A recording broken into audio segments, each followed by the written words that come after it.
Milano is located in St Andrew Street in Cambridge between Santander and HSBC. Following an ongoing review of the businesses that had tables and chairs, it was actually found that Cafe Milano did not have a licence, and therefore they were asked to make an application. They have, however, placed tables and chairs on the public highway for a number of years without a licence. They submitted an application to formalise the existing arrangement, and that was advertised at the end of October. Following the statutory consultation period, that resulted in 4 responses comprising of 1 objection and 3 raising concerns. On the basis of the analysis, it's recommended that the licence for the area is granted, but with a condition of which there will be a barrier provided to prevent the furniture being moved across the frontage of the Santander property. No furniture being permitted between Cafe Milano's door and HSBC. Thank you. Just going to say we don't have any public speakers for this particular item, so I don't think members who are obviously very scared. Councillor Cavanagh. Thanks.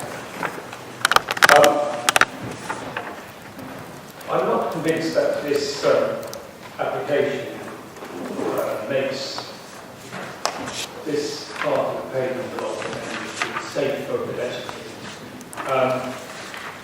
I went back along there this afternoon just to remind myself of the situation, and I noticed my view was confirmed by photograph there in Appendix 3. You'll see there's a picture of the table place. And the thing that I saw was very obvious. Is this A board, which was taking up what I thought was quite a large part of the pavement. So when this afternoon, it's not a busy afternoon at all, I noticed pedestrians were having to funnel through quite a narrow gap between the A board and the existing pavement. Because it was so cold today, there was no one using the tables, understandably.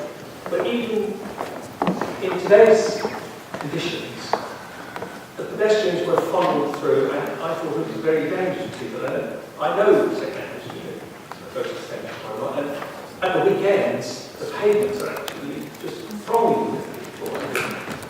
It's hugely busy at that point, particularly when you have a bus pulled up on the left-hand side but another bus overtakes the stationary bus. There's just this great sense of massive people.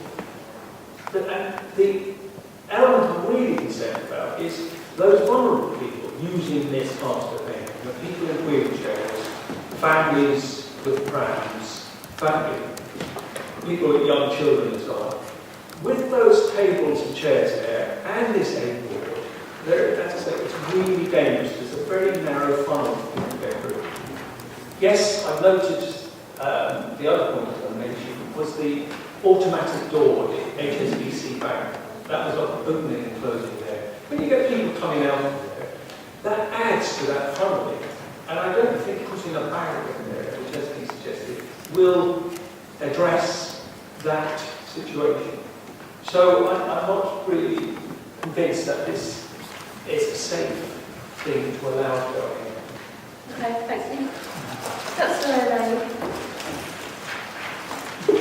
Thanks, Chair. I want to look at both the applications and the merits, really, because that's what we should be doing, but also because, despite the fact that I feel very strongly in favour of making accessibility our main requirement, and also, some things we said, the fact that tables and chairs outside cafes and all the rest of it can enhance the environment and the atmosphere. However, looking at this one specifically, I'm a bit concerned that the officer's response to one of the objections was that the placement of tables and chairs on the pavement still allow 2.7 metres, which leave plenty of room for all other pedestrians to pass by.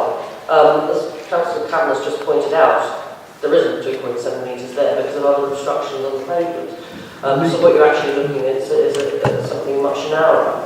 And my other concern about this particular application, given that they've had tables and chairs out there for many, many years without bothering to apply for a licence, is how are we going to enforce the restrictions that officers have suggested here. So say, for example, that tables and chairs won't be allowed on one side and that there'll be a boundary placed on the other. Can I ask officers, this is a genuine question, can you tell us a bit about the county's enforcement capacity and how much enforcement capacity there is, how often county enforcement officers are going to go and look at tables and chairs placed outside premises to see if they're obeying the restrictions that these are imposed? On the highway side, we have one enforcement officer for the whole county, and they are very busy, as you can imagine. And indeed, this particular location has been one that we have visited in the past. So that gives you the idea of the type of work that we do. It could be anything and everything all over the county in terms of general highway issues that need to be enforced. And that includes vehicles. I think it's also worth saying that the licence is renewable. The licence is renewable after 1 year, so I understand that if it were to prove that the conditions were not being adhered to, that obviously we could go back on that. Councillor Harris. Thank you. I'm in support of this application. I think it's important to try and balance the needs in the city centre. I do believe that this pavement is wide enough to allow limited amount of tables and chairs. Without tables and chairs licences, we had no control, basically. That's why we have tables and chairs licences, because then we can actually enforce. Without it, people will just go anywhere. So actually this is exactly why we have licences. I would agree with Councillor Cameron in the sense that I do think the issue of A-boards is an ongoing problem. I understand that the City Council is undertaking an access review at the moment, accessibility review, and I look forward to the recommendations of that review, because I do think, and I have made the point myself as a City Council, a county councillor covering the city centre, that this is an issue that needs to be addressed. But I would hope that we can address it anyway, in terms of if anything impedes the highway, we have the ability to take it off the highway anyway. So if, as a result of them getting this licence, it will be easier to enforce upon that. Thank you. Councillor Tandridge. My question concerns the A-board. Am I right in thinking that the A-board needs a separate licence, and if not, why not? It's just illegal. There's no licence for A-boards, but it is something that we do try to enforce. But the volume of them out there is quite prevalent, particularly in Cambridge City. But there's no licence requirements for A-boards. Councillor Walsh.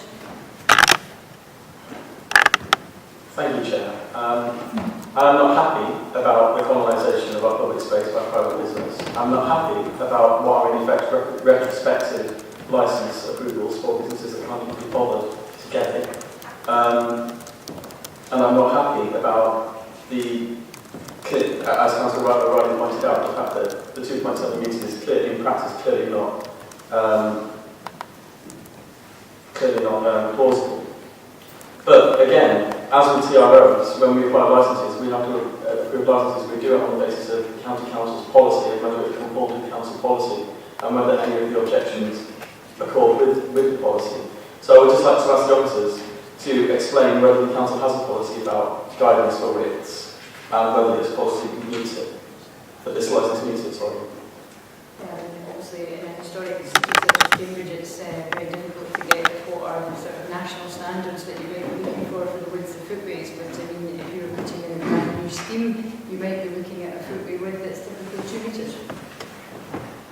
So even if you're putting it in a new area, that's all you might be given. Obviously, you take account of footfall in an area, and that's why you see some of the areas that are nice and wide. But as we have standards that we have to work to in terms of the widths of, for example, cycleways, footways, etc., then you'd be looking at anything between about 1.5 metres and 2 metres. very pertinent point at this area because it is one of the areas in Cambridge, city centre and the highest footfall. The shopping is also near the bus station, the bus stops where you can get more people. They're asking for pushchairs, people with wheelchairs and other forms of mobility impairment. So I think it's perhaps more critical at this point than many others. Councillor Nashville. First of all, I have to say this is by no means the most egregious of these applications that I've seen. I think there is a wide footpath there, but I'm still not particularly comfortable with it. The area that says in the report 2.7 metres, as has been mentioned by a couple of other people, isn't like that in practice. As you just mentioned yourself, this is one of the busiest areas for footfall along there. And as the eagle eye you might have noticed, having a temporary mobility problem myself, I've struggled up and down that path myself, and I can only imagine what it's like for people who have permanent problems. I think the city centre is getting increasingly cluttered, and I think that pinch point especially, this application just isn't suitable for the area really. Thank you. Councillor Robertson. I too are concerned about it. It's a very heavy footfall area just down from the bus station. This is a busy road. It's not a part of the city centre which is closed to traffic. I definitely think this is not something we should accept. There are other areas of the city centre which are suitable. This is not one of them. Thank you. Councillor Murray. 2 points. Can we have, just because a number of councillors have mentioned the able as being a reason for there being less space than the report saying was in the rest of the paper. So can we have clarification from the officers whether that is a legally defensible reason to turn down a TRO, or whether it should turn down a TRO based on those comments? And can I also have, if I wanted to propose an amendment to this, which has that extra point C, which says the licence is granted only on the basis that there's no able there, would that be admissible?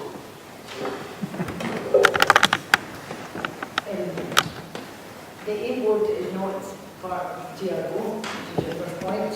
And I think that it's also then not part of granting the legal process of obtaining capital license. So it would have to be dealt with separately as we would anyway if it was causing obstruction. Then as long as you don't know the why. So, is what you're saying my second point that and then saying they can't have an able there, the licence is conditional on that if possible? I don't think you can do that as part of the trading license. Okay. That's Chair. Yeah, I mean, each case rates merits, and I think that's the best way to look at it, really. But clearly there's all kinds of reasons for the prevalence of sort of tables and chairs outside some of these restaurants, but one of the main ones is that people smoke outside, let's be honest. That's why they put them there, so the smokers can have a coffee and have a smoke outside. Where they're suitable in terms of the highway is the issue. And I think there's a distinction between where businesses have tables and chairs on their own curb edge and where they have them on the public footpath. This is clearly on the public footpath. It is a busy part of the city, and they are prevalent on the public footpath together with the A-board, but that's not the issue, together with the A-board, causing obstruction. The tables and chairs were there, might just see an A-board outside the window, but that's, we'll see. But I think the issue for me is whether in this stretch of Stanley Street, whether tables and chairs outside day to day are permissible or not. On balance, I don't think they are. Councillor Smart. Yes, I would like to refer to the fact that smokers do occupy the tables and chairs outside restaurants, and that's probably why there has been this growth of tables and chairs outside restaurants, or perhaps it's climate change, and perhaps it isn't.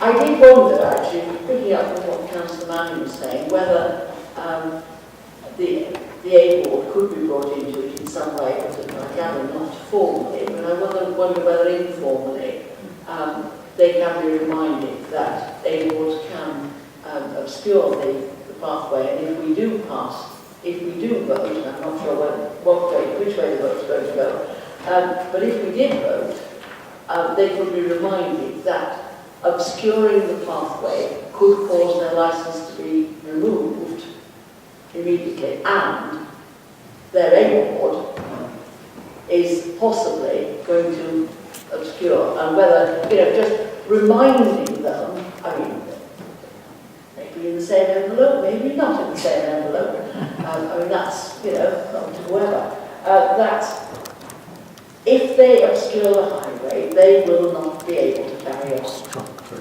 If we say, yes, you can do it, on probation, as it were. Certainly happy to remind them of the placing of the A-board on the footway there, but as I say, it can't be part of them then are saying we're going to revoke your licence. The payment licence is the payment licence on its own. Yes, to take the practice of the planning side of things, I'm familiar with it. That was to the whatever the decision made here.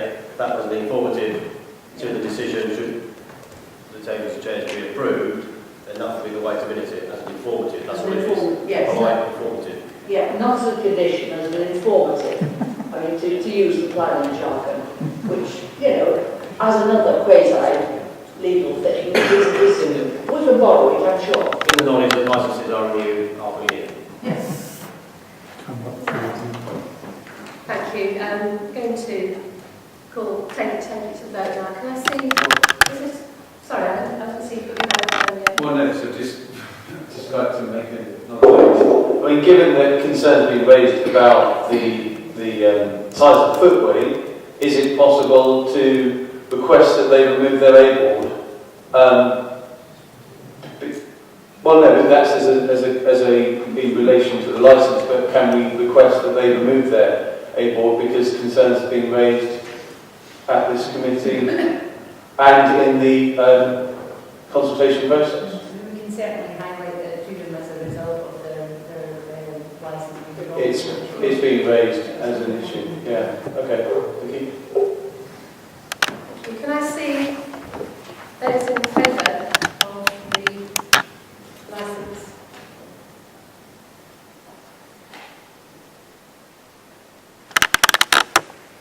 Thank you. And those against?